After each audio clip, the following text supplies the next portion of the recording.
Marami po. Hindi ko lang siguro mas okay na i-banggit. Pero siguro mas magiging sagot ko po. Bata pa namin po din. Dito sa pelikula nyo, di ba ang title? Kung sakaling maging tayo. This is a presumption that you are not a couple, no? Pero you had been a couple. How did this affect your relationship during filming?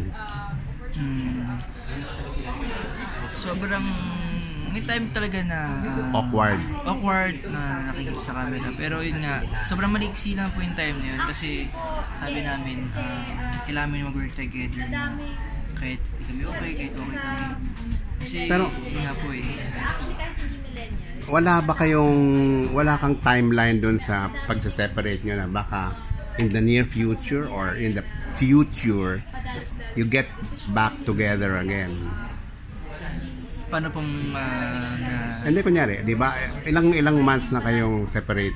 I mean, not siguro halos a year na rin wala kayong walang timeline sa'yo na baka next year pwede ko rin siyang ligawan uli o parang wala ka ng bala? Hindi ko masabi, pero ang ganda rin na kasi nang nangyari sa amin dalawa. Hindi ko alam kung sapat na ba yun o gano'n ba talaga na gano'n talaga plano sa amin.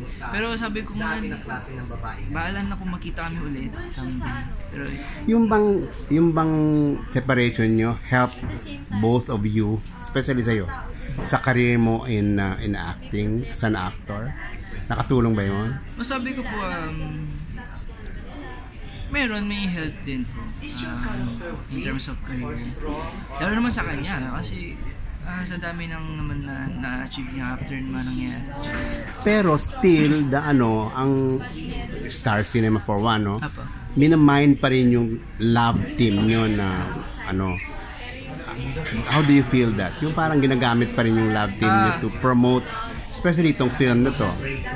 Yung nga sabi nga po sa amin, ang goal lang naman ng promotion ng movie na to just to be friends, maging friends na hindi naman need na magkabalikan, mabalik yung dati. Kaya sa amin, nag-agree kami doon, both sides. At syempre ako din naman, personally, gusto ko yun kasi mas okay na may maayos kang matrabaho sa halos lahat, sana at least lahat kasundo sa industriya para sa akin. Do you enjoy what you're doing now na wala sa tabi mo si Elise? As an actor, do you get fulfilled? Or parang may kulang? Di ko masabi may kulang, pero iba yung enjoy din ng kaysa nung dati pa. Talaga. Pero iba din po yung nag-discover ako ng iba't ibang role ko matindi na mas di ko nagagawa dati nung ina-film ko. I'll tell you something. You know what? After watching you in The Good Son and now I'm watching you in Provinciano, ang laki ng in-improve mo. Salamat. As an actor. Siguro yun din po, masabi ko. Parang meron ka ng depth. Parang mas malalim na ang hugot mo ngayon. Yun nga po. Experience din, di lang enough yung mag-aral ka, experience din nakakatulong din po kaya sa akin. Ano yung goal mo sa pagiging actor, let's say in the next 5 years? Kasi ngayon may pelikula ka na, lead actor ka na. Opo, so anong gusto mo bang maging feature, ma-achieve pa sa mga yung anong klaseng mga pelikula ang gusto mong labasan? Apart from romantic movies, mga ganito, Kasi yung gauge ng actor, yung variety of roles that you will play. Kaya ayoko mamili. Kung ano bigay sa akin, kaya ko to. Siguro na kung may mga limit din na parang nudity, ganun. Mahirap din po. Pero nudity, hindi mo magagawa. Parang pag-iisipan mo. Wala pa talaga sa isip mo. Pero may project na rin po na nagagawa na medyo iba rin sa pagiging ako. Daring na rin akong digital, meron na rin ako mga ibang matitindi na brutal din na project. Kaya yun, thankful ako. Kaya gusto ko, dream ko siguro, magkaroon lang din ng word. Simple lang po. Mga ganun.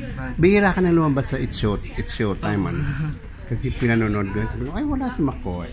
Ako, pagka gano'n po may shooting. Okay. Pero hanggat maaari, gusto I'm happy for you, McCoy. Thank you po. Yung tatay mo ba, pa rin? Nasa barangay pa rin? Wala. Lolo ko po yung Ay, yung lolo mo yung Sema. Akala ko yung Sa tatay. Tondo. Oh, sa Tondo. That's good. Okay. Oy, thank you so much. Lagi po na-appreciate niyo po yung probinsya.